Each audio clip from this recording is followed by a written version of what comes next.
I think it was a very rare opportunity where a designer, like I worked on the illustrations. It's very rare to actually work with the authors so closely at a time when they're discussing the writing of the book.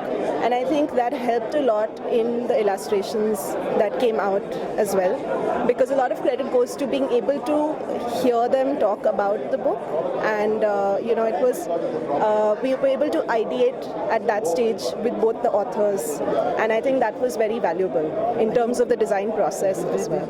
Illustrating novels is on the trend now these days. How do you feel? Do you think with the illustrations, the argument made by the author makes easy to understand? I think there's certain strengths to reading. Like some people prefer reading long form.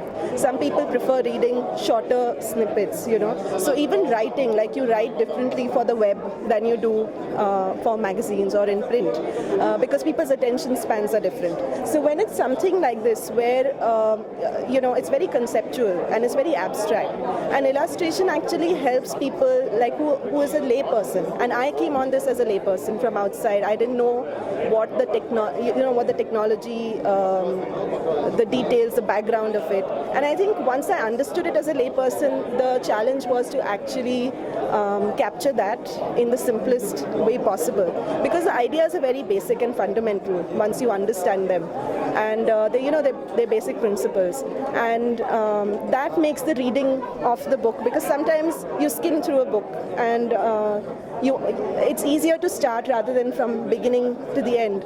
You start with something that is a smaller concept, and once you understand that, you get into the reading of the book. So that could be. How did Nilgiri roped in